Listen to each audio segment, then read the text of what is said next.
And we are live. Welcome, everybody, to Wealth Building in 2024, a David Greene webinar. David, love the studio setup. How are you doing? Thanks, man. I am actually at Brandon Turner's podcast room because my condo is currently being painted, and the painter was supposed to be done yesterday and didn't get done. So he's going back today, and I have no Wi-Fi and no place to record. So luckily, we're still able to put this thing together. Glad that you could join me and everyone else as well. Awesome. Well, excited to be here.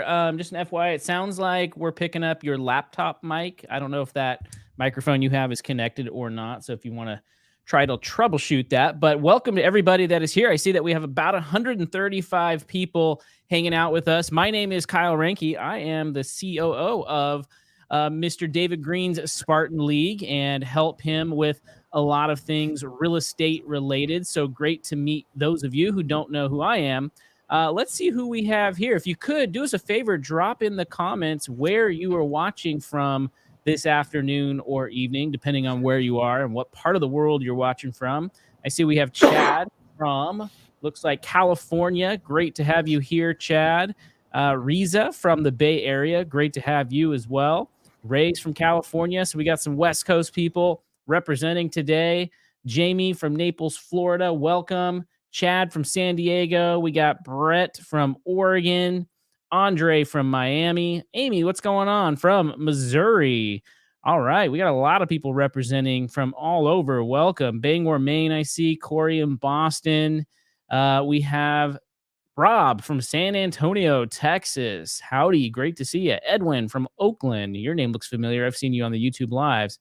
We got a lot of people representing from all over. I'm excited to jump in and talk about tonight's conversation and topic here with you, David. 2023, it seems like we just skirted by.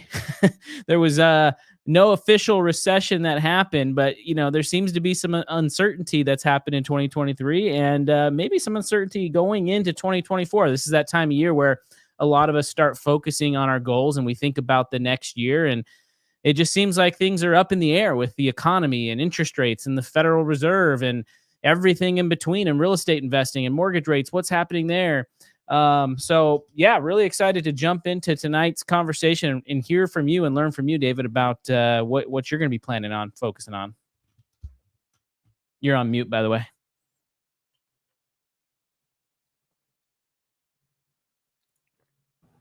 There we go. How's that mic? Is it better mic? No, it's about the same. Same thing.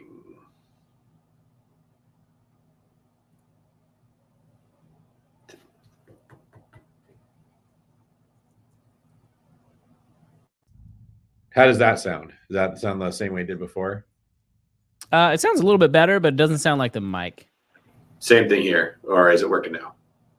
Nope, still got the little bit of the echo. We can hear you okay. What about now? Is that any better? Nope. How many microphones does Brandon Turner have? Yeah, I'm messing with the Zoom settings. You want to talk for a minute, and I'll see if I can get the audio guy to come fix it? Yeah, sure, not a problem. Okay. If you could actually change it off of that microphone, David, because that one has an echo. Or I'll just mute you. There we go. So yeah, we are excited to talk about what's happening. And as David kind of works on his technical difficulties, I want to hear from you guys in the comments, right? Tell me what you are thinking going into 2024. What are you excited about? But what are you afraid about? What are you worried about? What are your concerns? What's your focus going into 2024? I know there's a lot of people that work in the real estate field as real estate agents or lenders or escrow officers or home inspectors. And some of them are having challenges right now with their businesses, primarily because, real estate transactions are down nationwide. And so some people are looking to pivot. Some people are getting out of the real estate industry. Some people are looking to shift into a new industry. But yeah, let us know down below. What are you afraid of? What are you focused on? What do you want to do? Let's see. Sasu says the Fed reversing course. It is exciting. Yes, they have definitely made some changes for sure. And they've kind of hinted at potentially 3 rate drops for 2024. So that'll be interesting. Norman, yeah, I appreciate it. What would we do without you? I'm just a space filler here doing my job. Dominic says, as an agent, lower sales volume. Yeah, that's the first thing I mentioned. That is one of the things that a lot of people having impacted for sure. Worried about higher interest rates. Yep, that's been very, very hard to find a deal these days. Mark Tyler said he's worried about David's mic won't get fixed. I'm worried about that too, but I know he'll get it fixed and worked out. What's up, Katie? Good to see you. That's an investment of yours won't sell. A lot of people are having that concern, right? Sellers are like, man, is there going to be a buyer out there for my property? I know some people that have been sitting on their listings for quite some time. Sam says, the phrase I've heard as a Chicago broker, survive until 25. I like that. That's kind of it's not like the most uplifting thing, but it's a good way to remain positive in uncertain times. Regan says, I am hopefully going to be closing on a property, so I'm going to use 2024 to build up cash reserves. That's what a lot of people are doing, so I really like that.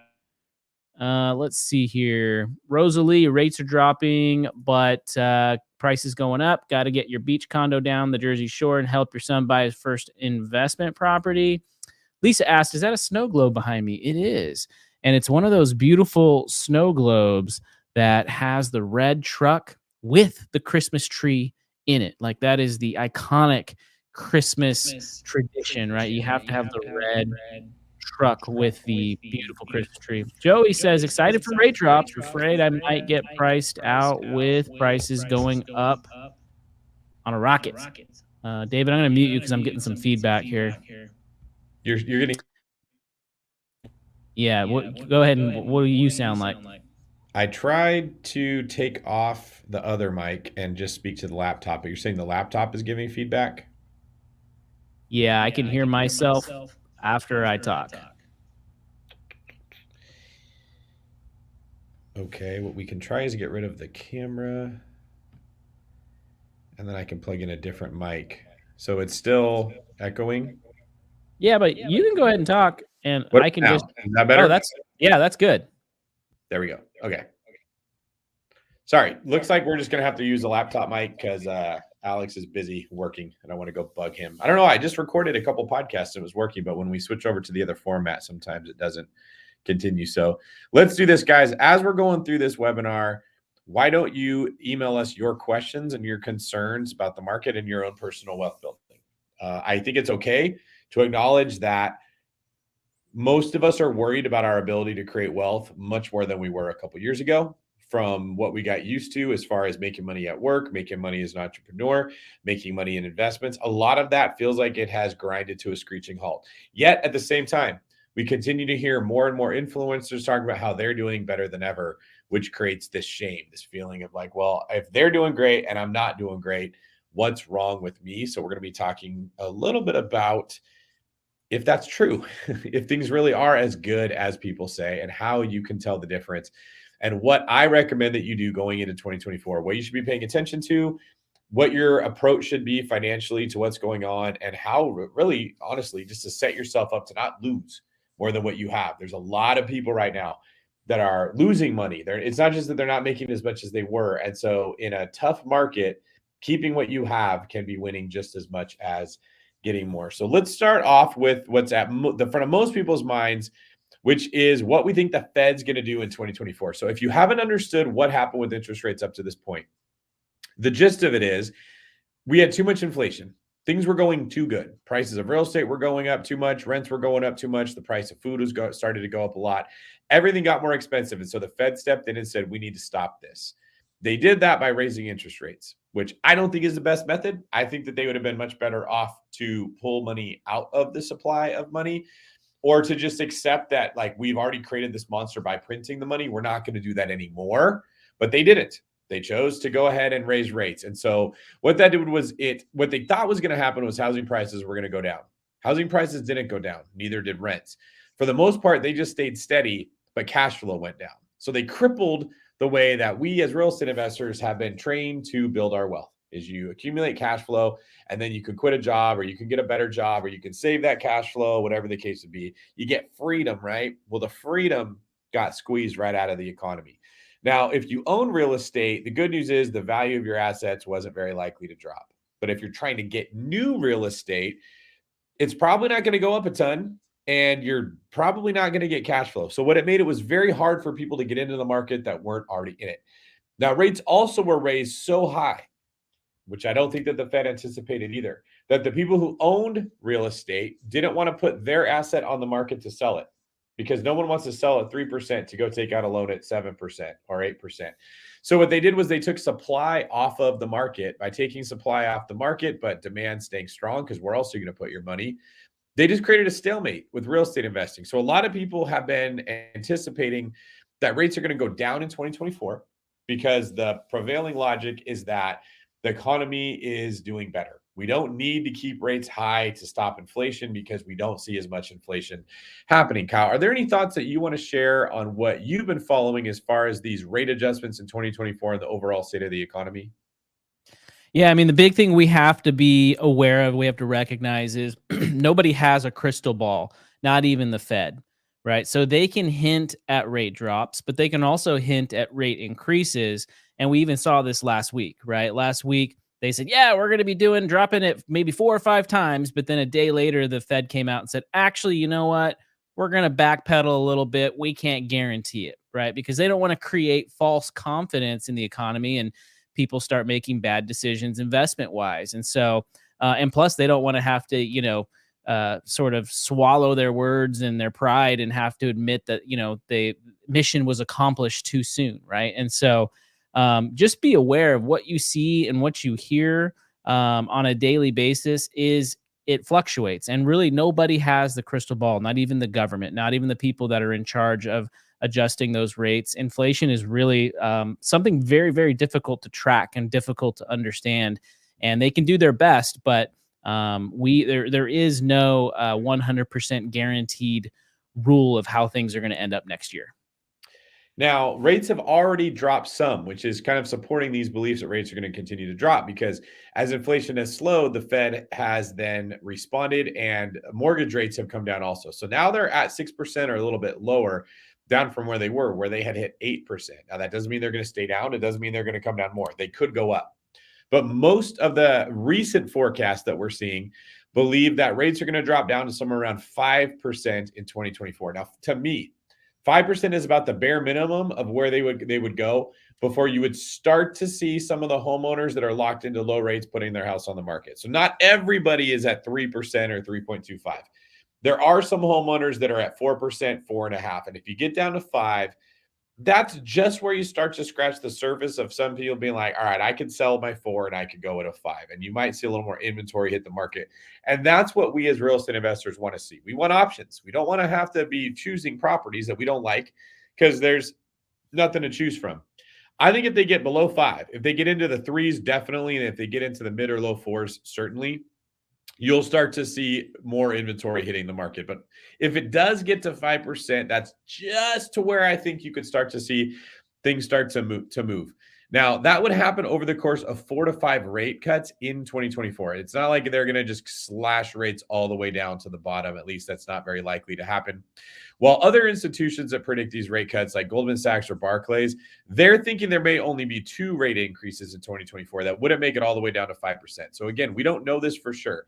But with the way things are looking now, with the way that inflation seems to have been slow to a degree, most experts do believe that we should have some rate cuts coming in 2024.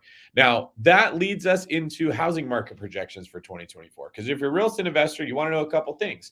Are prices going down? Are prices going up? Are prices staying the same? And when's the best time to buy? Should we wait or should we buy now? So I would like for all of you in the comments to let me know what your thoughts are. Are you thinking right now, I want to wait? Or are you thinking, I want to jump in and I want to do this right now? Or are you thinking that if you wait, you're going to end up in a bloodbath? Do you think that prices are going to go up significantly more if rates do come down? That's what we're really trying to figure out, all of our options, depending on what rates do, depending on what housing prices do, and depending on what the economy does. What options do we have available to us in the future? I also think that paying attention to what's happening in the housing market, namely how many transactions are taking place, is important to note for the economy as a whole. While prices of homes haven't come down, the number of houses that are selling has come way down. way down. Okay. People that make their living through real estate have been getting hammered. And that's a big percentage of the economy. Now, obviously, that's real estate agents and real estate brokerages and mortgage companies. But this is also people that do work on homes. Okay. Contractors that go in there to fix up houses before they sell. Contractors that do fix and flips that work for investors. Contractors that are hired when somebody just says, hey, I'm going to take out a HELOC on my house and I'm going to upgrade it, or I'm going to do a little bit of a remodel. They're making a lot less money. I've noticed it's much easier to get contractors to do work right now than it was before. Your home warranty companies, the people that go in there to like do landscaping work or do fencing work or fix roofs, that typically happens because these flaws are discovered during the home inspection when a property is changing hands. That's when people go in and make repairs to homes. And that's where the people who do that work, the tradespeople, that's where they earn their money. When houses aren't exchanging hands, a lot of people aren't making money. It's not just the investor who's losing equity here or the house flipper that's not making as much money. It's all the people that service real estate get a lot less business when houses aren't changing hands. Most people never, ever, ever inspect their pool equipment unless they're selling the house to somebody else and the buyer wants to see what their pool equipment looks like. So pool service companies, for example, like I mentioned, fencing, a lot of different people have been getting hammered, haven't been spending as much money because they're not making as much money. They're not paying as much in taxes, right? The whole health of the country is tied to the housing market, maybe more than anything else. So if real estate transactions continue to stay at record lows, that could put the economy into a recession. It's just something to think about here. That if it goes into a recession and the real estate you own is likely to be affected because your tenants are not going to be able to pay their rent. Not all of them, of course, but more of them aren't going to be able to have money to pay the rent. And so not only is it harder to find deals, but the deals that we already have could continue to get hit, which means our take is that people need to have a stronger financial picture overall than they've ever had before. In the last 10 years, with as much money as we printed and as healthy as the economy's been, like too healthy, you didn't have to manage your money very well. You didn't have to think about what you were spending money on. You just had to think about how you get more of it. How do you make more money? That is looking like it's going to change. When we don't know what direction things are going to go, you kind of want to have enough dry powder to be able to maneuver and pivot into whichever area you think will be the problem. Okay, so let's talk about housing market projections in 2024. The National Association of Realtors predicts that a 30-year fixed rate mortgage, an average of 6.3% in 2024. So NAR thinks that that's going to be higher than what most of the banks think. The housing market does project in 2024 to suggest a potential turnaround in home sales, with some experts anticipating an increase in sales activity. I think it is safe to assume if rates do go down like the banks think that they will, that you will see an increase in home sales. We've already seen, since rates have dropped to the low sixes, like I mentioned, or even below 6 for some people, you've seen significantly more houses going into escrow. I mean, we've seen on the David Greene team, just in the month when rates went down, we doubled the escrows over a 30-day period. The housing market is very significant, or very sensitive, I should say, to interest rates. Some housing markets are expected to increase higher sales upticks in 2024, with job growth being a determinant for long-term housing demand, of course. If people don't have jobs, then they don't want to buy houses, and your tenants aren't going to be able to pay their rent. Like if jobs go away, then it almost doesn't matter what interest rates are doing because there's no one to buy the homes. You have to have people that feel financially secure in order to invest in a 30-year mortgage. While the market may improve, high mortgage rates, steep home prices, and low inventory levels are expected to continue shaping housing affordability in 2024. Despite the potential for improvement, it's important to consider the local market conditions and seek guidance from experienced real estate agents. So the market as a whole may be doing well, but your market may not. Conversely, the market as a whole may be doing poorly, but your market may stay solid. It really depends on the economic base of where you're investing. Typically, that doesn't make its way into considerations when people are just looking for cash flow. When people look for cash flow, they invest as simply as put the number into a spreadsheet, see what gives me the highest ROI, and invest there. They don't think about where the rent money is coming from, or they don't think about if it's going to continue to come. They just think about what Rentometer says as far as what their rent's going to be. Does that make sense? We've moved into a place where investing is no longer as simple as does it cash flow, yes or no, move on it, yes or no. It's now a little bit more like chess.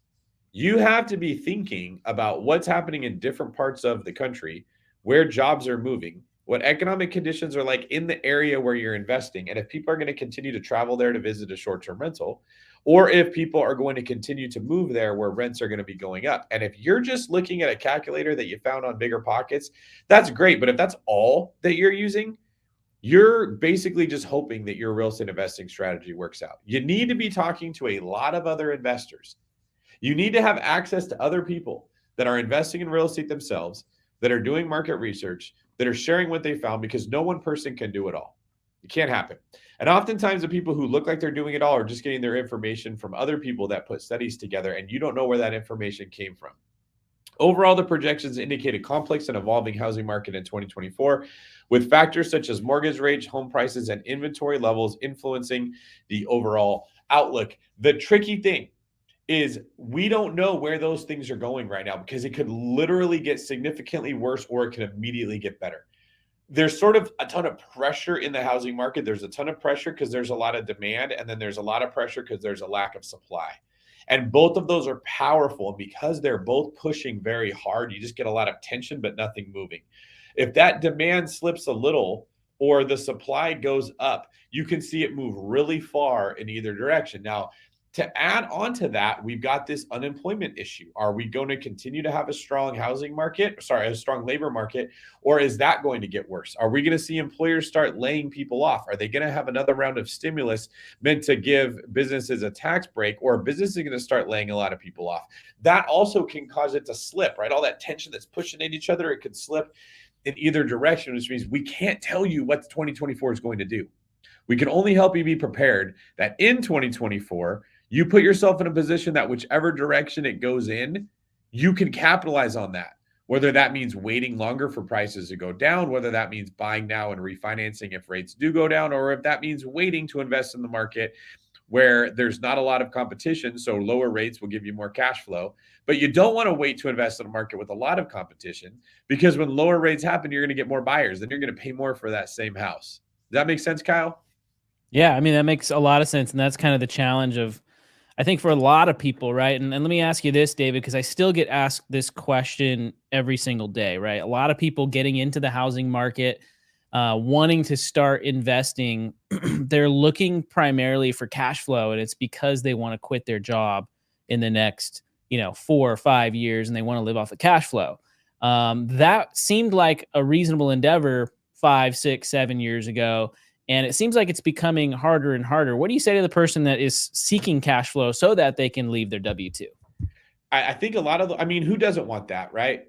Of course. Like, if you can find the perfect spouse who's gorgeous and who has very low emotional needs and who's very easily made happy and who doesn't expect a lot out of you, go for it. But do we find those people just hanging around everywhere? Like, most of the time, when you find that person I just described, they are very needy themselves and they have very high standards of you. It's not that easy to be able to just escape the need to have to work as a human being in this world and live off your cash flow.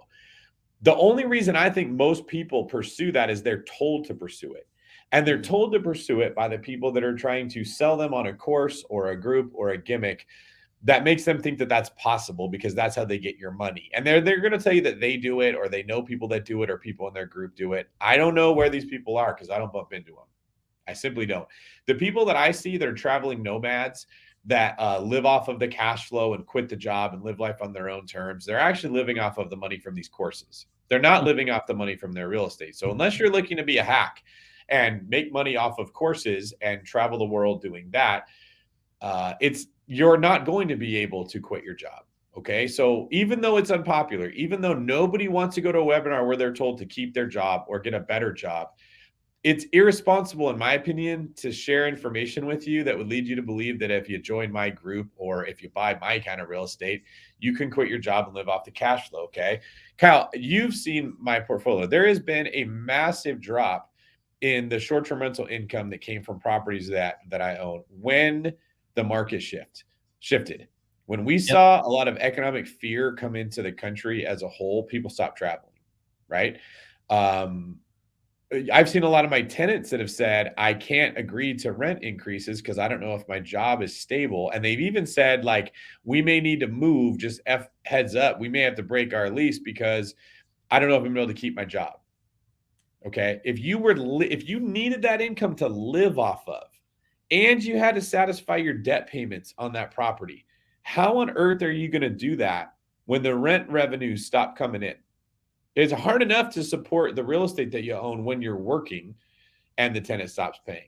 Now you have to support yourself, your life, your freedom, and the debt service and the expenses of that property when your tenants aren't paying. It's not a good strategy at all. It's actually like kind of like playing Russian roulette.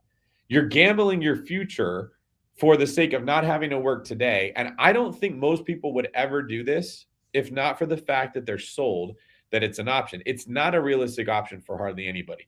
Now, if you're a person who owns some really expensive real estate and you get really solid rents in great areas and you're handy and can do some of the work yourself and you've got the mortgages paid off, or maybe you bought the thing like 10 years ago and the rents are double or triple what they were when you bought it. That is a possibility for someone like that. But that's not the people that are just getting started that are like, hey, I want to do this.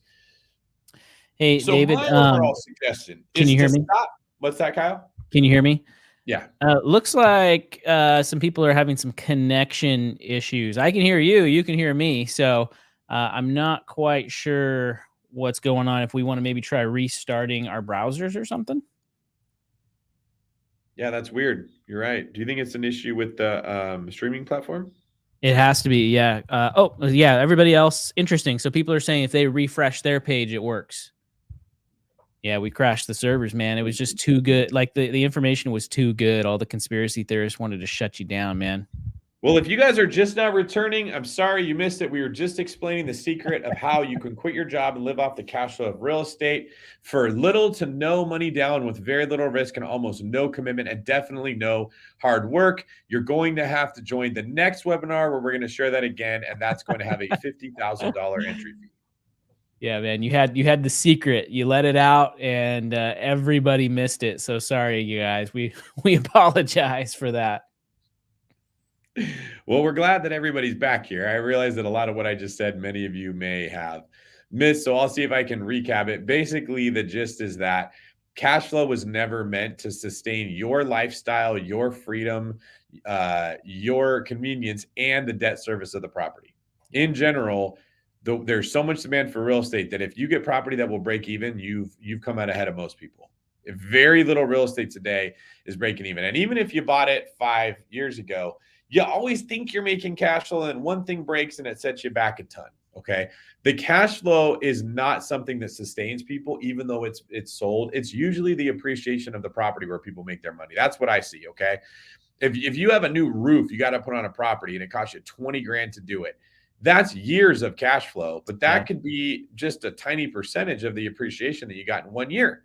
Right. And if you own it for 10 years and it's appreciated by $200,000, you got to put a $20,000 roof on it. You're still up 190 grand when you're considering the equity. You are not up that much when you're considering the cash flow. So we have to move away from thinking that cash flow is what's going to bring you freedom when it's not. Smart finances are going to bring you freedom. Living beneath your means is going to bring you freedom. Self-control, having discipline to not spend money on things that you don't need is going to bring you freedom. And if it's true that you're going to have to work, even though people like to tell you that you don't, but it's funny because those people are still working like me. I'm still at work every day. Okay. I'm one of the more successful real estate investors that most people will come across, and I still have to work because that cash flow is very unreliable and you never know when something's going to hit you. Let me give you an example. I'm in Hawaii right now. I just got notice 3 days ago that for each condo that I own in the association where I own them, I have to pay $26,000 in 3 months. That's 52 grand expected in 3 months. That's how much notice they gave me. And that's not all. Another 52 grand is due about 9 months after that. So that it's over $100,000 that's being called on me to pay if I want to keep the condos because work has to be done on the building. And this is the nicer building in the entire city where I own these condos. Now, you may be thinking, well, if that happened to me, I'll just sell. First off, you can only sell if you have equity, which is one of the reasons that equity is important for building wealth. Second off, the minute that email came out, the next week, I saw about 9 open house signs in the parking lot of the association and more coming. Okay. Do you think you're the only one that just thinks you'll just sell? One of the things investors don't think about if they're newer to the game is you got to have someone to sell to. When everyone's putting their house on the market at the same time, nobody buys them. Would you guys be buying real estate if you saw that there was a ton of inventory and you just knew if you waited, prices would keep coming down? Investors and buyers in general tend to move as a flock. They're all in or they're all out for the most part. There's always stragglers, but you can't make a living off of the stragglers, okay? So you need to be in a position financially that if things get worse, you can weather the storm. And if things get great, you have enough money that you can jump in and buy. You have to be nimble, is what we're getting at here. And you don't get nimble by living off of your cash flow and quitting your job. You actually become much more at risk. You actually put yourself in a position where you have less flexibility, okay? And if you've quit your job and you're living off the cash flow, and then you run into a situation where you have to sell the properties, how do you buy more? How do you get qualified for loans when you're not making the money? Okay. And if you say, well, I'll just go use a DSCR loan, okay, that may be a possibility. But how are you going to find the properties that cash flow for the DSCR loan when all the other investors are trying to buy them too? Because usually when you want to buy real estate, a lot of other people do also. It is just straight up foolish and foolhardy to tell people that they should quit their jobs to go into real estate full time unless it's for a business, to become a real estate broker, to become a real estate agent, to become a loan officer, to become a full-time house flipper, to become a contractor that goes to other people's houses and does work. You can go do that, but now you just traded one job for another. Now, if the job that you're getting into is one you like more, that can still be a win. But it's not wise to quit laboring, to quit working, to quit focusing on being productive every day and just live off of the cash flow because you had a couple good years of real estate. I heard a really good term today or a couple days ago that I hadn't heard before, right? What you're talking about is the importance of financial literacy. And that is super important, especially when we come into this unknown economic environment. But something else that I learned or heard about was social media literacy too, right? In other words, the ability to see what people are actually doing on social media and recognize that a lot of times it's just not realistic, right? The way that they're living their life financially is not actually true. Like a lot of people are maybe living in debt or, leading on a certain lifestyle that technically, if you look at the numbers, there's no way that would actually work for what they're showing or what they're displaying for the world to see. So not only financial literacy, but also having social media literacy is an important thing. Oh, 100%. Just think about what you said. If you're aware of what's going on in the social media world, you wouldn't be surprised that you're hearing about all these other people talking about how this is a better time than ever in real estate investing. Of course, you're not going to be surprised to hear that because you know that they all copy what everybody else is doing. And when they see that one person made a video that made it look that way, then they all start making videos to get clicks, right? People don't make content on social media to educate you. They make content to get money from you. And they do that from getting advertising dollars when you watch them. They do that from selling you things. Like we know this because we're on social media.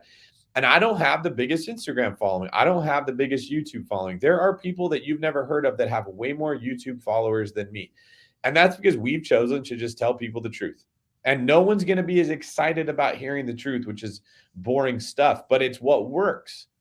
Okay. Like if you're getting your information from YouTube, you have to know it's biased. People know that if they put out clickbait, it'll work. They know that if they put a big fire thing in the background that says Airbnb is dead, you'll click on it when the world's on fire. Everyone's clicking on it. So then everyone's doing it. So then your brain sees it and you go, oh, Airbnb is dead. That's what I've been hearing everywhere. I should invest in real estate. But what if that isn't the case? What if that just is what the title says, but then in the video they say it's actually not dead. You just can't do it that way. You got to do it this way. Well, if you want to hear that, you got to watch the full 45-minute video, and then you got to listen to all the other videos. It's really wise to pay attention to social media trends because we spend so much time on there. It has such an impact on the way that we perceive the world around us. Yeah, that's a great way to look at it. So I want to jump into a little bit more about mortgage rates and unemployment rates and what that means. But what do you say to somebody who's navigating that world, right? Somebody who is wanting to figure out how they can make more money in 2024, how they can build wealth in 2024, right? And what they should be following, what they should be looking at, what they should be paying attention to. The first thing I tell people is to get real with yourself about human nature. And Kyle, you and I have a lot of talks about this. It's kind of like a phase I'm going through where I'm realizing as human beings, we have the unique ability to create a story out of the information that we get that is whatever we want it to be, and it's not good. So when somebody breaks up with you, when you're dating someone and they're not happy with you, you get in a fight with somebody, when you lose your job, when the real estate you bought isn't working out the way that you thought it should, you as a human being have the ability to create a story with that information that could make you be the victim and someone else the problem. Okay. Mm-hmm. Like, how have you noticed just online in the relationship realm how much we're throwing around the word toxic lately? Oh yeah. Absolutely. Like everybody is coming out of a toxic relationship, right? There's a lot of other words too, like narcissist. Everyone's a narcissist. Everyone's dating a narcissist, but nobody is the narcissist, right? Have you seen a lot of Mm-hmm. videos where someone says, I was a narcissist and I realized that from my dating relationship? Like, No, it's the other nope. way. Yeah. Always my ex was a narcissist, right? And they were gaslighting me. You were being gaslighted, right? Gaslit. Yeah. Do you ever see a video where someone says, I got in a relationship and then I ended it and I realized I was gaslighting someone? Never. Doesn't happen. Okay. Yeah. That's because we have the ability to create a story out of the information that comes our way. And we can conveniently make ourselves a victim and everybody else the problem. So what happens is when you get your information from social media, you get this impression that the world is full of gaslighting narcissists that are all toxic, that want to take advantage of you, but you are great. Okay. Just the first thing to be aware of is that human beings have this capacity and you need to recognize that you can do it to yourself.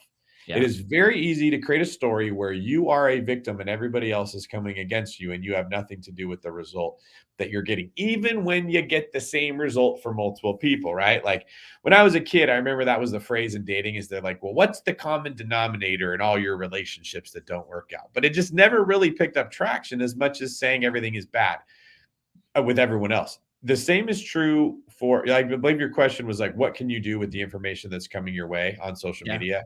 Yeah. Yeah. And where should you be looking? Because that is the way that human beings work. Everything that you hear on Instagram is going to be coming through a filter. Everything on YouTube is coming through a filter. Anytime you hear anything, it's coming through a filter that is designed to make that person look better than they are and make you seem like you need what they have. So rather than getting bitter about it, you just have to recognize that the world is full of deception, that you almost can't take anything at face value. But what you can do is you can recognize certain things about human nature that you see in yourself or in other people and just factor it into how you take things like with a grain of salt. Okay. You know that most people are looking for a relationship that benefits them. So don't get upset when you meet someone and you're dating them and they have needs that they want met. That's why they're dating you. The same reason that you're dating them. And the better that you become at meeting those needs, the happier that that person's going to be. You know that influencers are out there making content telling you about real estate investing because they want to make money. That's okay. You know that you want to make money too. And you know that sometimes when you tell stories, you fabricate it to make yourself look better than what you really were. If you're just aware of that one simple thing, when you hear people talking about whatever they're doing on YouTube or Instagram or anything, you're just not going to be taken advantage of. You're going to recognize, of course, that's what they're saying, right? And the other thing, like nobody really shares their big L's. Nobody goes out and says, here's the huge loss I'm taking. Here's the mistake that I made, or here's everything that I screwed up. They always share when they win. So it's going to seem like everyone else is winning and you're going to feel like you have FOMO because you're not getting what everybody else is getting, but they're not getting it either. They're just sharing the stuff that makes it look like they are. One of the things that I'll look at when I'm trying to figure out what the housing market is actually doing are objective numbers that can't be fabricated. How many listings are going on the market? How many houses are trading hands? What is the days on market for that particular location? Are houses selling in 2 weeks or are they selling in 2 months? Are they selling in 6 months? How long are they sitting there? That is something that no one can really spin. It just is. Okay. What are real estate deals looking like compared to other investment opportunities? How much money is the Fed printing? Are we printing more money or is it staying relatively solid? Or this one, what can I do to bring more value to the marketplace? It's a question I just wish everyone was asking. If we're not giving our best with the opportunities we have right now, you're just simply not going to be given opportunity to make more. And looking for the way around the obstacle, like, yeah, I don't want to have to work harder. I just want to be able to find some strategy that's going to work when other ones don't, is never wise, right? Like I mean, I think that's the kind of one of the jokes in the dating market is you'll always hear guys that are like, what's your wife's complaint? She says that I never listened to her. When did she tell you that? I don't know. I wasn't really listening. Like they're often looking for some reason to not have to care. They just want to like, what's the easy button? What's the thing that I can push to solve the problem? So I don't get information about what's happening in the real estate market from the other people that are doing it. I typically get it from the economy, which nobody can really lie about, right? Like Yeah. how many jobs are being had? Are wages going up? What's the housing inventory like in that market? And are jobs moving in and out of that market? And how much does that stuff make? If you get those fundamentals right, doesn't really matter what the market as a whole is doing or what other people are telling you, your investment's going to perform well. I want to shift this conversation a little bit and direct it towards the future, right? And 2024 and things that people can do, things that people have control over in 2024, because we don't have control over the market. We don't have control over economic policy, right? We may be able to vote certain ways, but we're not the ones pulling the lever, right? We don't have control over what happens with interest rates and if they're going to raise or if they're going to go down or unemployment, all that kind of stuff. But one of the things we do have control over is ourself, right? And shameless plug for your book here, The Pillars of Wealth. But in your book, you talk about, you actually dedicated a whole chapter to the importance of building skills. And I'm going to read a quote here from what you said. You said, your schedule, position, or your job may be taken from you, but your skills cannot. Supervisors come and go, and economies are constantly shifting. There's so many things you cannot control, but your skill sets and your ability to build skills are within your control. Those who know how to adapt the quickest have the easiest time in the marketplace. What do you think? What's the importance of building skills or focusing on skills moving into 2024, David? Do you remember when you and I were in high school and we first met? Yes, absolutely. What class were we taking that we met at? We were taking a computer repair networking like technology class. Right. And why were we taking that class? Because everybody told us that networking was the way of the future, and if you didn't know how to network, you were going to get left behind. And at the end of the day, you just got to make the boxes talk. And networking in this context means connecting computers together so they can communicate. Yes. At this stage where we're at now, that doesn't seem like that would have been a thing to learn how to do because every computer connects with every other computer through the internet of some type or a Wi-Fi network. Okay. But at that time, computers didn't really connect to other computers. They could connect to the internet, but they didn't connect to other computers through the internet. There were literally cables that you had to use to connect computers together to get them on the same network is what it would have been called, right? Yep. That was where everybody was making great money. Because if you learn how to make boxes talk, how to make computers communicate with each other, businesses could be becoming way more efficient. They could share information a whole lot quicker. Now we do it through a cloud. Okay, like we all log into Google Docs or Google Drive or something, and we all have the same information there. And Kyle and I can be typing on a document in a Google Cloud while we're even recording this. We can see it. At that time, you couldn't communicate with another computer unless it was literally connected. Okay. Now, Kyle, how many people are making money in that job today? Probably not as many as when we were kids, right? I mean, there's probably still some people that are in that, and it doesn't pay obviously as much either as it did back then. That was the hottest career that we heard of, and I don't know anyone that says I'm a computer networker today, right? Yeah. Technology change. So if you just said, what's the strategy that works? Is it BRRRR? Is it sub 2? Is it house hacking? Like, what's the thing that you're supposed to do? You would be S out of luck right now because that thing isn't working in today's market, right? But you learned a lot about computers in that class. Would you agree? Learned a ton. Yeah, absolutely. Yeah. That's why we became friends because I was not that good with computers and you were, right? Do those computer skills that you developed at that time serve you today? Yeah, they helped kind of serve as the building blocks for me to learn other things technology-wise down the road for sure. There you go. You literally created a software company a couple years ago that you were selling to Division I colleges. You had a career working in IT. You pick up technology faster than other people. What I'm getting at is the actual thing you learned became obsolete. but the skills that you built in learning it led to you becoming a top 2% realtor and are continuing to grow in that area. We cannot control what direction the economy takes and what jobs will be in demand. If you go back 5 years ago in Silicon Valley, where we sell a bunch of houses, what was the profession that the majority of our investors were working in? A lot of like tech, right? So tech sales or software engineers. There you go. How many people do you know right now that are crushing it as software engineers? No, I know a lot of people that are either getting laid off as software engineers or people having a really hard time getting into that industry. Like the big rave a couple years ago was like, listen, you can skip getting your bachelor's degree in computer science, and now you can just go take this 12-week boot camp and you'll get hired right away as a software engineer for one of the big tech firms. But those are becoming obsolete. Those boot camps are becoming obsolete. It's very hard to get hired. And same thing in the tech sales. I have some friends that work in tech sales, and they're like, "Man, it's definitely slow. It's a lot harder.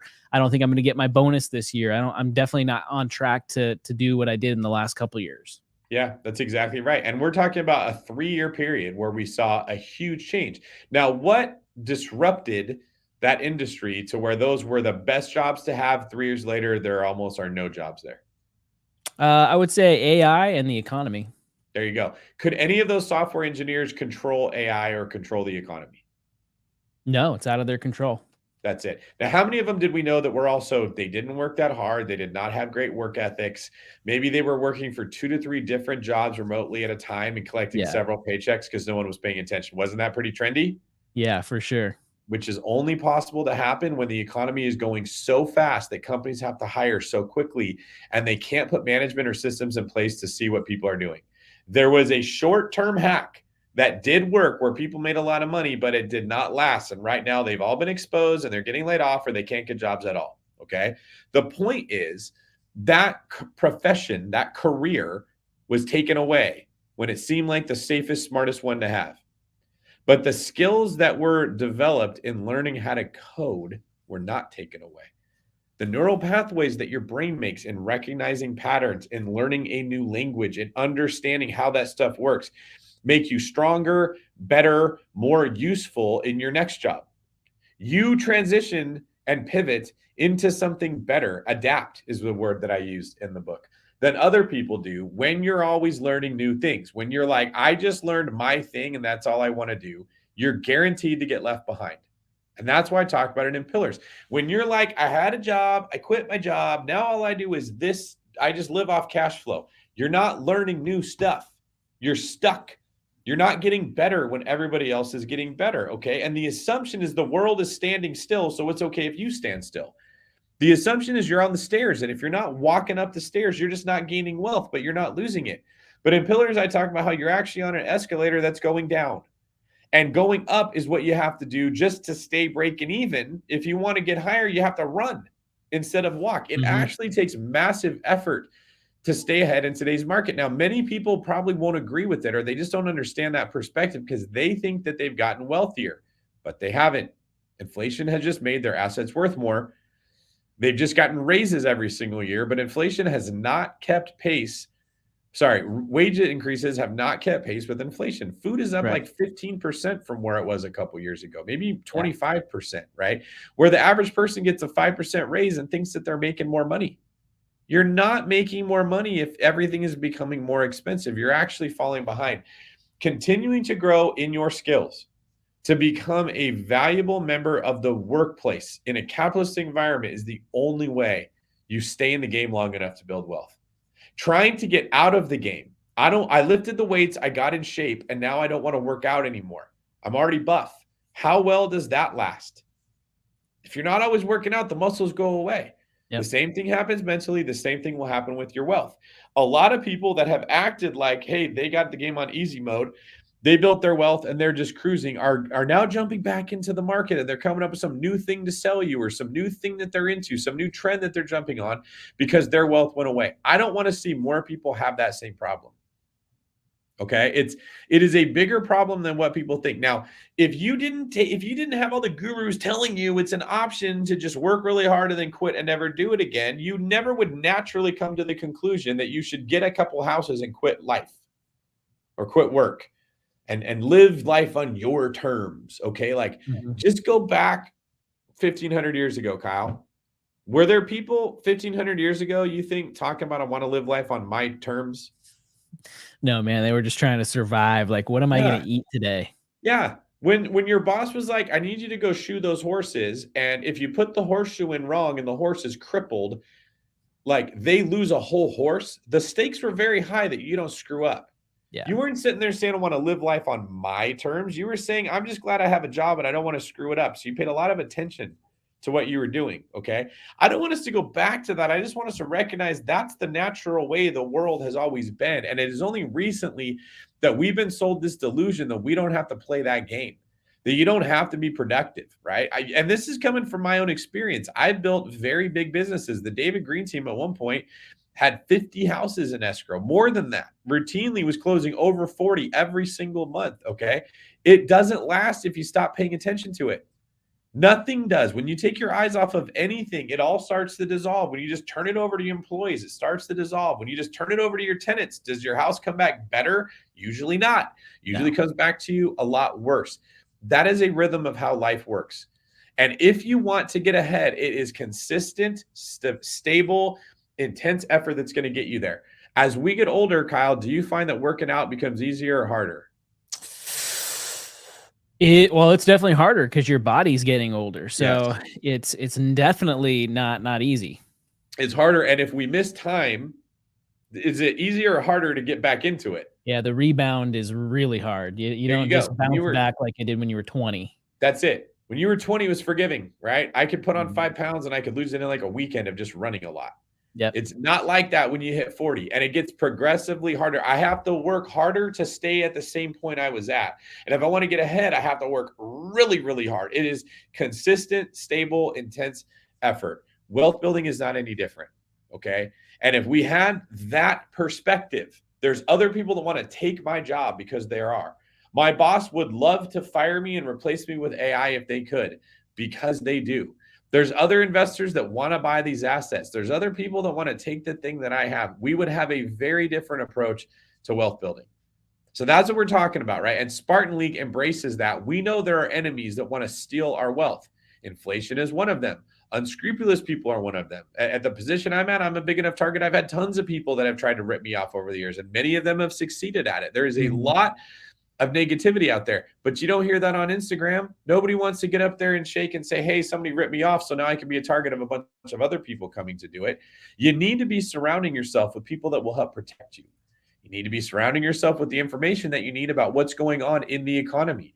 For instance, unemployment rates in 2024, right? Like you don't hear this get talked about very often. They've remained below 4% for 2 years, but there are concerns that in 2024 that could change. Economists are currently projecting a soft landing. They always project a soft landing before that doesn't happen. But they do expect growth to slow and the jobless rates to potentially spike in 2024. That will have a very big impact on real estate because cash flows are dependent on if people pay their rents. If you buy a clothing store and people stop buying t-shirts, you could sell more shoes. If they stop buying shoes, you could sell more shorts. You can't do anything when you get your money through rent. If people don't pay rent, that's the only way that property is going to generate any kind of impact.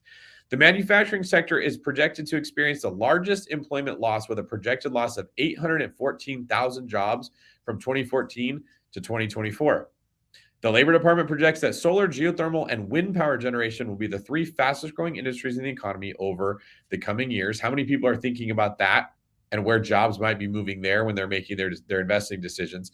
The service sector, particularly the housing market, and the potential impact of Federal Reserve policy changes are areas of concern for the labor market going into next year. And the construction industry is projected to have the largest industry increase in employment.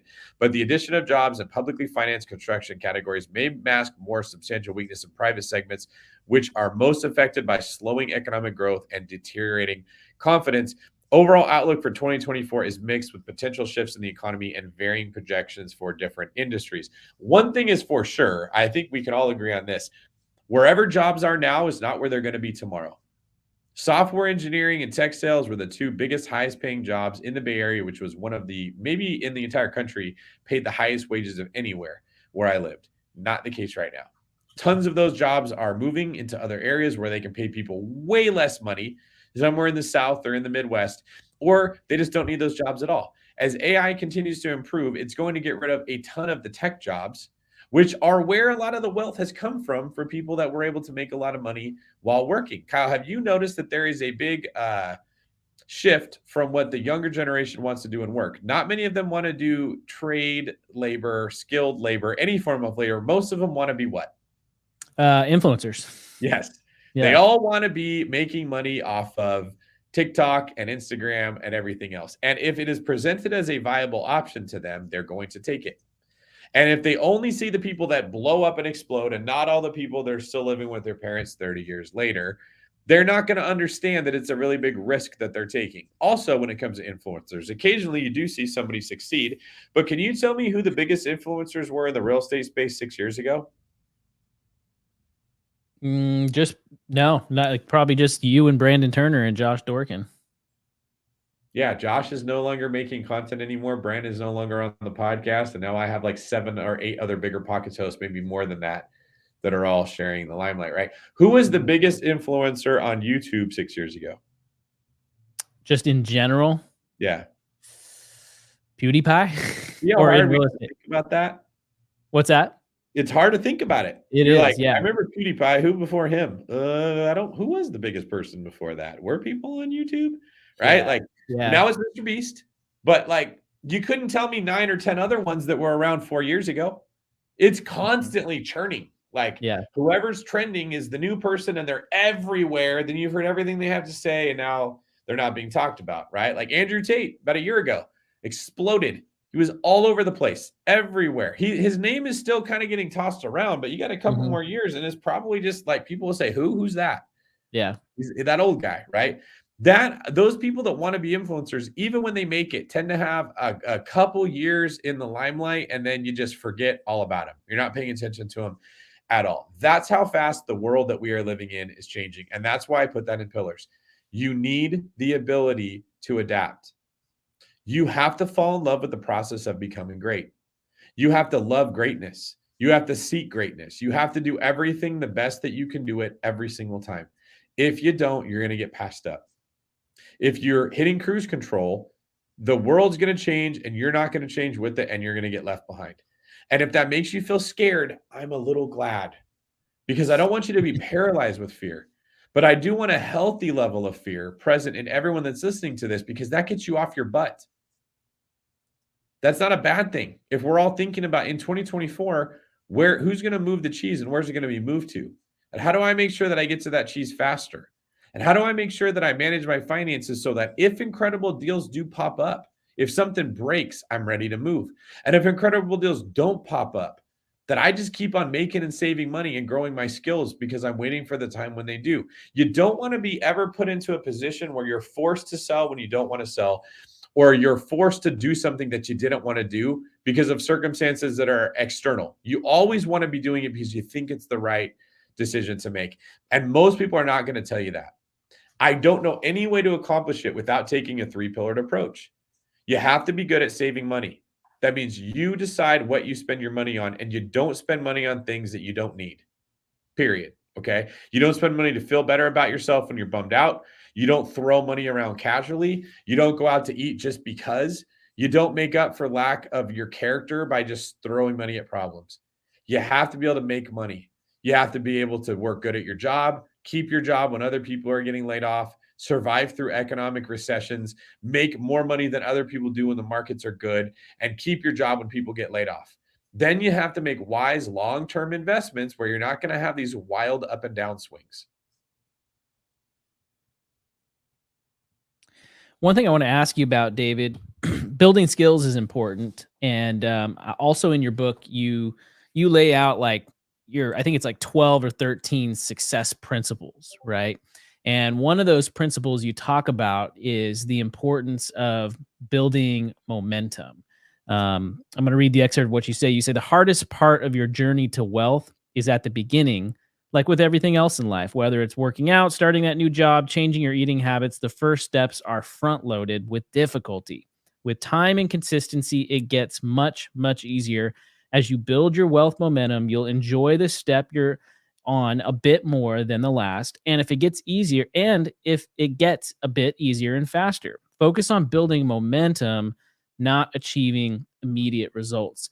And I feel like for a lot of people going into 2024, it's going to be important to either build that momentum or maintain the momentum that you have. I feel like a lot of people in 2023, their momentum was stalled because we had this great tailwind behind us of appreciation in the economy and low interest rates, and just things were, flying so easily.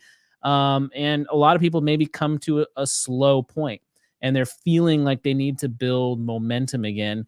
What advice or tips or strategies would you have for people that want to build some more momentum going into 2024? Well, first off, it's just understanding what momentum is and why it's so powerful for you. Hard things are easy when you have momentum, and easy things are hard when you don't. Okay. If you're The Rock and you want to start a alcohol company, do you think that's going to be easier or harder than you, Kyle, you starting one? Oh, it's going to be way easier for The Rock than it will be for me. Right. And why would it be Yeah. easier for him than for you? Because he's got a much bigger platform to begin with of people that he can talk to about it. Okay. So if The Rock's like, man, I want to figure out how to make the best tequila possible, does he have more people or less people with you to counsel on? He has way more. Okay. And if he wants people to buy that tequila because he says it's good, does he have more of a reach than you or less of a reach than you? More of a reach. And what if it comes down to like his credibility, right? If The Rock says, I think you should buy my alcohol because I like it, does he have a reputation as somebody who everything he does is good, or does he have a reputation of someone who like pretty much everything he does is crap? He has a reputation of everything he touches has some kind of value attached to it. Right. So everybody looks and says, I want to start an alcohol company. It's very popular. A lot of people want to do it. Okay. But they don't all have the momentum The Rock has. The Rock can do pretty much anything he wants. If he says, I'm doing it, he's so popular right now. He has so much credibility. People like him and trust him so much. And so many people know who he is that whatever he says he wants to do has a high likelihood of succeeding. Now you just take some guy that changes the brakes out at an auto repair shop and no one knows who he is and he wants to start a tequila company. It's possible. He could. He could hard work his way to it. But you know why it usually takes 20 years before we're successful at things? Like you always hear people say you got to keep going, because that's how long it takes to build momentum. Mm-hmm. When you have momentum, you can pretty much do whatever you want if it falls within the scope of where your momentum and your influence lies. When you don't, you can't do hardly anything. Okay. So if you're someone who knows how to code software and someone comes along and says, we need web design, you don't know web design, but you're more likely to pick it up faster than someone that doesn't know how computers work. Mm-hmm. If you're someone that is an electrician and then there's an opportunity that comes along to be a general contractor, you don't know how to be a general contractor, but you have a much better understanding than the person that bags the groceries or the person that busses the tables at the restaurant. You've got momentum. So you can move from being an electrician to a general contractor much easier. Your mind already understands how that kind of stuff works. You have mechanical aptitude. You understand what the testing process is like. You understand what it's like to work with the city. Once you're a general contractor, you can learn other trades much easier. Does that mean you have to do all the trades? No. But if you're a really good electrician who becomes a general contractor, you probably recognize a really good plumber faster than a person that has no experience at all. Right? Yep. Momentum is everything. Once you've got a couple properties that are doing really well and you've got a lot of equity, pulling equity out of those properties to buy more properties is much easier to do. Right? Now, what I'm positing for people is that the reason they're having a hard time getting started is not because there's anything wrong with them. It's not because other people are able to do it and they can't. It's just a momentum issue. They don't have a lot of equity. They're not able to save a lot of money. You know how much easier it is for me to buy investment property if I can save a couple $100,000 a month because I have companies that are generating that kind of revenue because we built up a lot of momentum, right? Oh, David bought another house. What's that? Much easier, yeah. Yeah, David bought another house. Wish I could be him. Well, it's easier for me to do it than it is for other people, and I know that. I don't sit here and compare myself to them and say, you just got to hustle and grind as hard as me. No, it's way easier for me.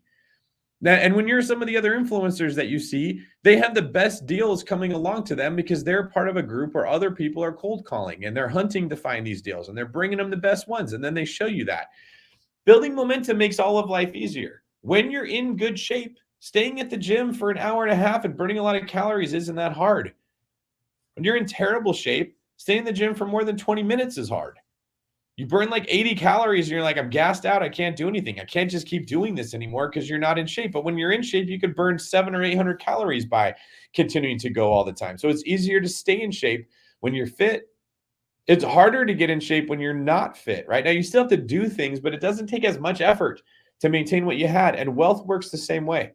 When you're good at starting businesses or managing businesses or understanding people or whatever, everything in life gets a lot easier. Okay. So my theory is that it is going to be the hardest to do this in the very beginning, which is where everybody who's listening to this is starting. It will not stay as hard as it is right now in 10 years when you have momentum. If it did, no one would ever do it. Like, would any of us, Kyle, continue to work out if the 20th workout was just as hard as the first workout when you haven't worked out for 2 years? Would you keep doing it? Nobody. Yeah, we'd all quit. Yep. That's exactly right. Like, no one would do anything if it didn't get easier the longer that you do it. Does it become completely easy to where it doesn't take any work? No. But I mean, the work that it put in for me to make a good podcast for Bigger Pockets when I was brand new was light years harder than what it's like for me right now, because I've done it a lot, right? And other things in life became easier for me because I did the podcast. And then other things in life become easier because of those other things that the podcast did.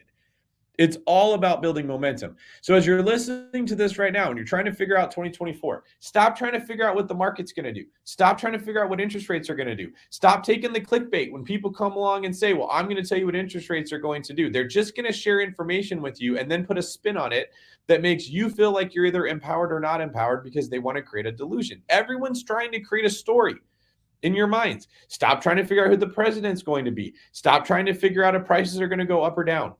Recognize that it has potential to go either way and put yourself in a position where no matter what direction it goes, you can win. I think you should be paying attention to the news now more than ever. Things are changing quicker than they ever used to change before. I think that you should be putting more effort into your job than you ever did before. I think you should be watching your finances closer than you ever did before. You should literally be cutting things out of your budget that you don't need right now. Okay, everybody should be doing that. And I think that you should be pursuing excellence and momentum more than you ever have before. And I think that no one else is doing it. Very few people are showing up at their job, busting their ass, Kyle. In our world that we live in, we probably have a combination of right now, I don't know, maybe like between 60 and 80 employees that work for me, right? How many of them do you think are showing up every day, busting their ass as hard as they possibly can, really impressing you? Well, I'd love to say all of the David Greene members do that, but probably not everybody. Very few of them are going that hard. And I think we expect more out of people than other companies do.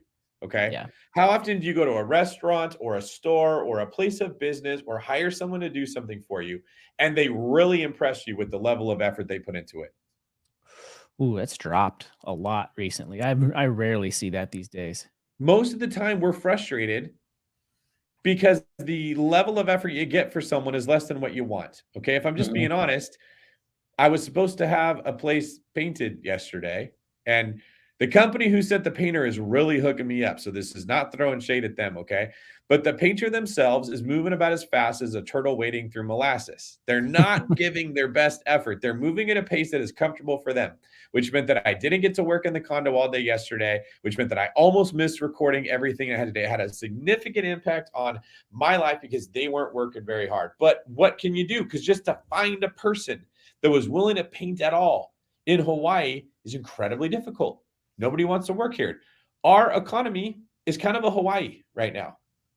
We kind of live at a time where nobody wants to work hard and everyone believes that they deserve more. So if you're the person that decides you're going to go to work and really give it your all, you stand out to everyone. You have more opportunity than you would have ever had before. You are not competing with other people that really want to be starters. You're competing against people who think that they deserve the starting title, that they're entitled to having that starting position because they were last year. Not the people who are coming in thinking, I don't want someone to take the position. You can take more wealth now, more market share now, more opportunity now than ever before if you're willing to work hard where other people are not willing to work hard. Now, you're probably not going to do that on YouTube. You're probably not going to do that being an influencer because tons of people want that. But what about all the areas where people don't? Mm-hmm. That's where the opportunity lies right now. And if you go into 2024 saying, I'm going to be the best version of me that I can be, I'm going to save as much of my own money as I can. I'm going to get good at budgeting and make it a game. I'm going to make sure that I'm saving a higher percentage of my income every month than the month before. And I'm going to be focused on that. Or I'm going to make more money next month than I did the year before. Or I'm going to do whatever the case is, like to make yourself better more than the month before. And you judge yourself compared to you yesterday instead of whatever influencer is putting something out there on their Instagram, making them look like they're better than you. You're going to walk into 2024 ready to dominate other people. You're going to be there to pick up the deals that other people let drop. Okay. That's the advice that I have for people going into the next year. Now, we're going to be reporting the news as it comes out as often as we can. We do it every Friday night. I do it through my Instagram. I do it on the podcast. I'm paying attention to the stuff all the time, but we don't know where it's going to go. And we have no control over where it's going to go. We just know that big things are going to change. I want to see people put themselves in the position where they are ready to make those changes faster than other people. And the group that we put together to help you accomplish that is Spartan League. You can learn about this at SpartanLeague.com. This is the group that Kyle and I manage that is a mastermind that helps people save more money, make more money, and invest in real estate. Every single week, we bring in a different investor that shares their story, just like they do on the Bigger Pockets podcast, of how they built their wealth, and you get your chance to ask them questions. It's like listening to the podcast, but being able to talk to the people that are being interviewed. Every single week, Kyle does an episode on Thursdays where he goes into how you can save more money. We have financial experts that come in that talk about budgeting techniques and money saving techniques, and Kyle leads those sessions himself. Every quarter, sometimes more, I come into the group and I share what I have going on, business opportunities that I see, ways that I see that people can make more money, and psychological tricks that you can use to stay motivated and work hard in the game we're playing. Because with all the crap that you have floating around, you still have to learn how to push all that out and stay focused on the stuff that is going to work. That stuff hasn't changed. Now, you can jump around to all the different groups that people have, and you can try to learn the new cool method. But Kyle, how often do we have people that cross our paths that say, I joined somebody else's mastermind and it worked and I became a millionaire? If not daily, definitely weekly for sure. Hardly ever. No, sorry. That's how often people come and say it didn't work. Oh, right? Yeah. You never have people that show up and say, oh, yeah, I joined that group of this person and I got all these properties. And that was where the secret was, right? Mm-hmm. What we hear are people that come to our retreats and say under their breath, I spent $50,000. I spent $30,000. I spent $80,000 on these courses. And I feel shame because it didn't work out for me. I thought that there was something wrong with me. And now you're telling me, David, that this is common and that those people themselves aren't even making the money. Because I know a lot of those people. And I'm not here to drop names and shame any of the people that are running the courses. I'm just telling you that there literally is no magic bullet.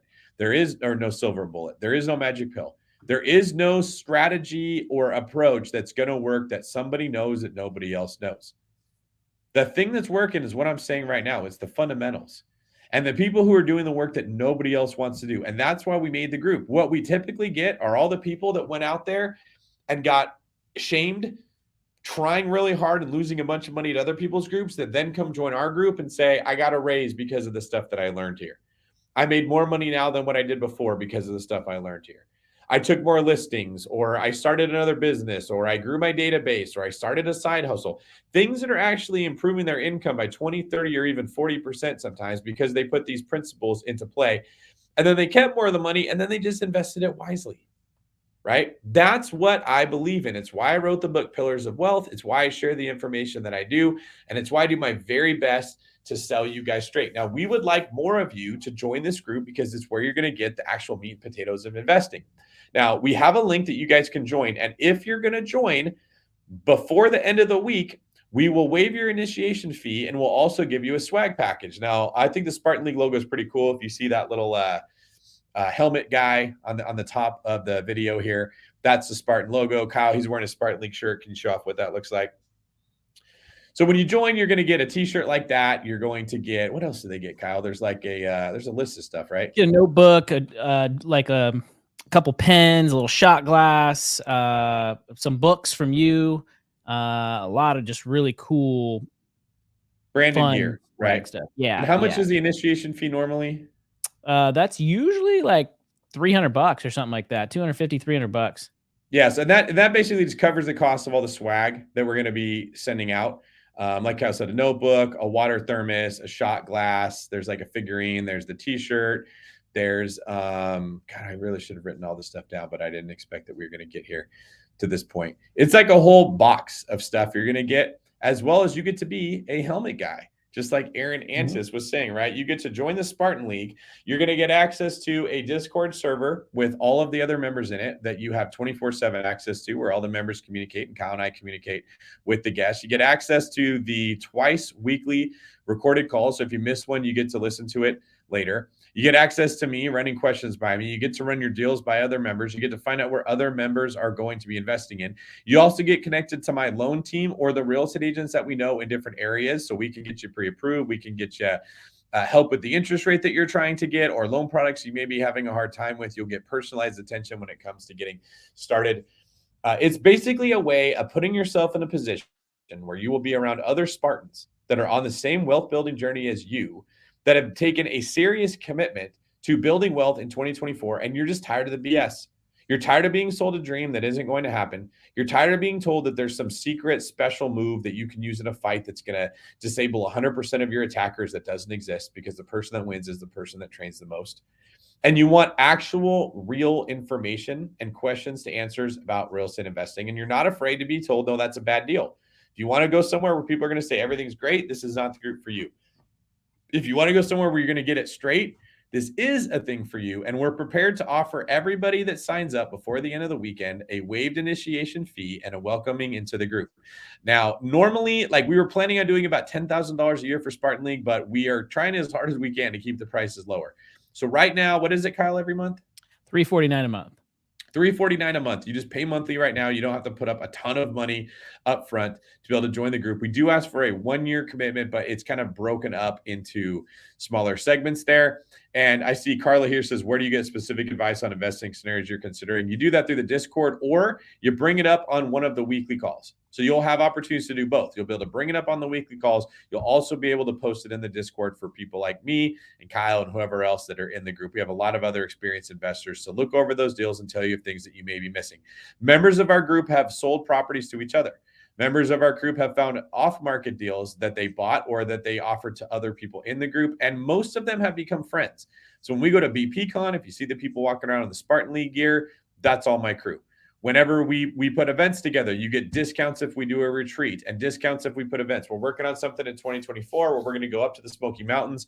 We're going to see the cabins I bought. I'm going to share my numbers on those properties. You're going to get to talk to my property manager who manages those things. You'll get access to like discounts on the accelerator courses that we're making. We're about to launch one for real estate agents pretty soon. We're going to have one in 2024 on the Burr method. We're going to have one for short-term rentals. All of the stuff you get really significant discounts on if you're a Spartan League member. But most importantly, you get actual all-around financial helping, not just here's a bunch of videos to watch on a specific real estate investing strategy. Now that you've watched the videos on Burr, go do it. This is more of a group environment with coaching and encouragement and overall financial help, not just one aspect of it. Kyle, what are some of the things that you like about it the most? A couple things, actually. So the number one is the community, the people that are in the group, the Spartans, right? They all have a sense of commitment, not only to being the best that they can be, but to each other.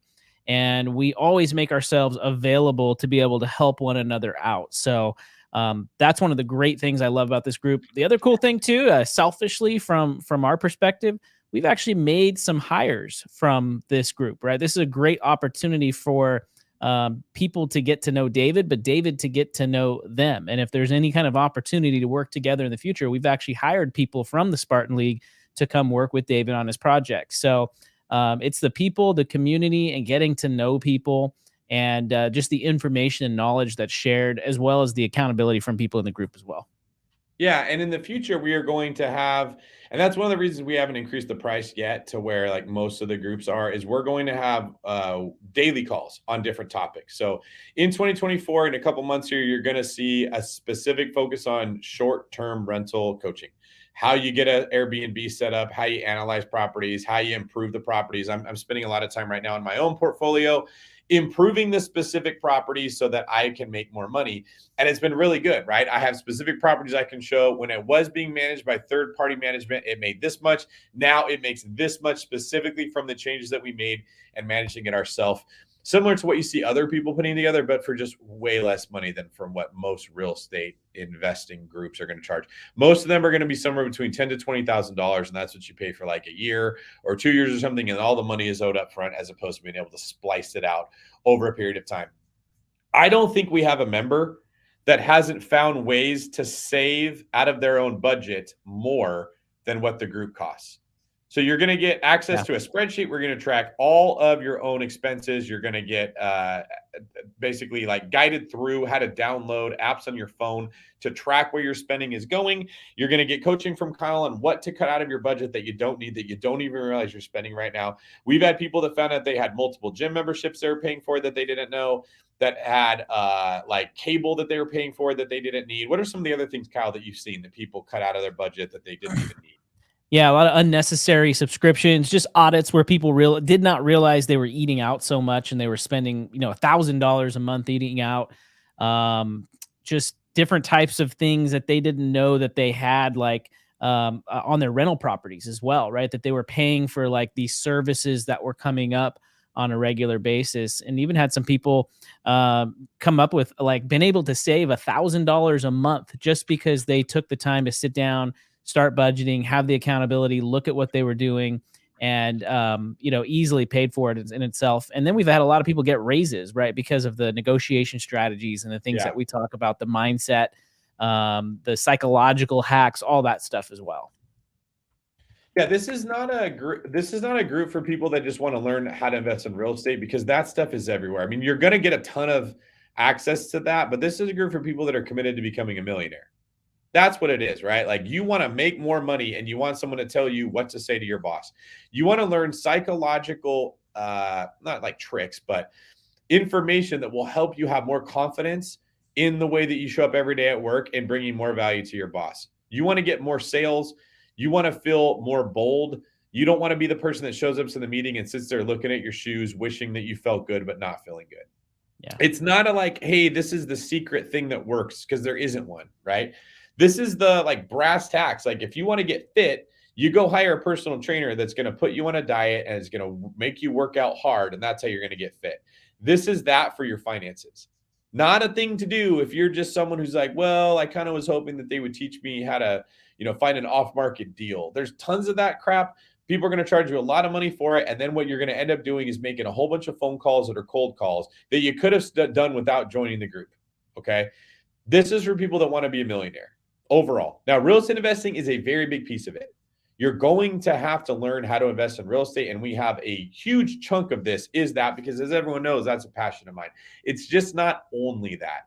So Kyle, can you put up the link that people can join here if they want to go? Oh, did you already do that? It looks like we got it up there. Yep, it's right there, davidgreene24.com/promo. I can type it in the chat as well. And that promo is live, like you said, till the end of the week. So there you go. That would be, if you want to join Spartanly, you can get your initiation fee waived. You get your swag package. You get access to everything that we just said there, including all the other stuff that we probably didn't think about, like discounts on retreats that we put together.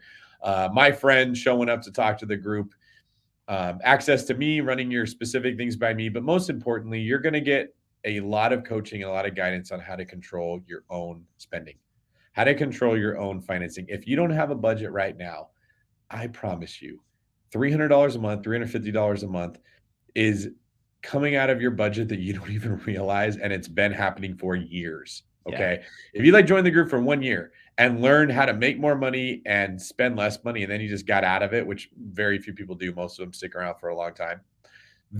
You would make more money than what it's going to cost you to be in the group by a significant amount. And that's even before we talk about taking action when it comes to real estate investing. And I think in the future, you're going to see a lot of people that don't want to work their jobs anymore, but they don't want to quit and live off of the rental income, like we said, so they have to get another job. And this is a very, very, very powerful group if that's something that you want to do. So head over to davidgreene24.com/promo and check that out. And if you want to be a Spartan, sign up there. We'd love to get you on the next call. Awesome. Well, thank you, David, for carving out the time today to talk about 2024. I'm really excited to see what you accomplish and really what we can all accomplish together moving into the next year. It's an exciting time. It's a great time to reflect, have some goal setting, and start building momentum. Make sure you guys go check out David's book too. Pillars of Connection. Oh, looks like Pillars of Wealth. Looks like people lost their connection again. That sucks. But yeah, we'll. I guess we can go ahead and end it there. What do you think? Let's give everybody a minute to come back in, and we'll end it in a second here because some of the people we're having trouble streaming on air. Yeah, I guess it's an issue with StreamYard. Yeah, it's their servers, not ours. It says try creating a new stream. That's the stream. That is funny. Vanessa said frozen here. David Greene, the Me Rock. Do you think they meant the New Rock? I think that's what that's supposed to be. Oh yeah. It's got to be the New Rock, yeah.